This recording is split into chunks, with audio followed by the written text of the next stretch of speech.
මානසික රෝග වටා තියෙන මිත්‍යා මත ටිකක් කතා කරමුද? මොකද මේවා අපි හැමෝටම සමාජය තුළ තියෙන්න පුළුවන් දේවල් නිසා. ගොඩක් අය හිතනවා මානසික රෝග කියන්නේ ලැජ්ජ විය යුතු දෙයක්. අපේ මනස දුර්වල හින්දා අපිට ආපු දෙයක්. එහෙම කියලා. එතකොට ඒගොල්ලන් බලනවා ඒක හංගන්න, බෙහෙත් ගන්න නැතුව ඉන්න, ඒක අමතක කරලා පැත්තකට දාලා නෑ ඔක්කොම හරියයි කියලා හිතන්න.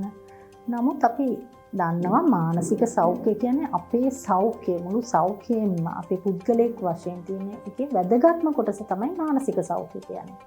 එතකොට මේ මානසික රෝග හැදෙන්නේ අපේ මුලේ ක්‍රියාකාරීත්වයේ මොකක් හරි වෙනසක් සිද්ධ වෙන හින්දා.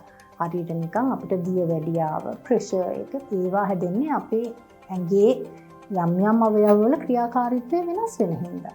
එතකොට මානසික රෝග කියන්නේ ඒ වගේම රෝගයක් පමණයි. ඒකට අපි ලැජ්ජ වෙන්නත් ඕනේ නැහැ, බය වෙන්නත් ඕනේ නැහැ.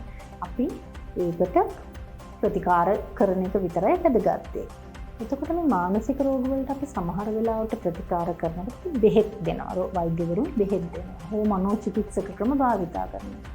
දැන් මේ බෙහෙත් දෙනකොට මේ වෛද්‍යවරු කියන විදිහට මේ බෙහෙත් ඒ කාලෙම අපි පාවිච්චි කරන්න ඕනේ. නැත්නම් අපිට මේ මානසික රෝග සමහර වෙලාවට ආයෙත් එන්න පුළුවන්. ඒ කියපු විදිහට අපි බෙහෙත් ගත්තේ නැත්නම් මේ බෙහෙත් වලට ඇබ්බැහි වෙන්නේ නැහැ. මේ බෙහෙත් වලින් අපිට දීර්ඝ කාලීන ඉස්පස් නැති වෙන්නේ නැහැ. ඕනම බෙහෙතක් අතුරු ආබාධ තියෙනවා. ඒක අමතක කරන්න එපා. අපි දියවැඩියාවට ගන්න බෙහෙතෙත් අතුරු ආබාධ තියෙනවා. අපි heart attack වලට ගන්න බෙහෙතෙත් අතුරු ආබාධ තියෙනවා. එහෙම කියලා අපි ඒව නොගෙනින්නේ නැහැනේ.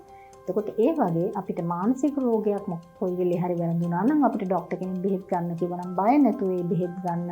ඒ කියන තාක්කල් ඒ බෙහෙත් අරගෙන ඒ වෛද්‍යවරයාත් එක්ක කතා බහ කරලා දැනගන්න ඒවා අපිට නවත්තන්න පුළුවන්ද, අඩු කරන්න පුළුවන්ද, හෝ වෙනස් කරන්න පුළුවන්ද කියලා. ඒකට බය වෙන්න එපා.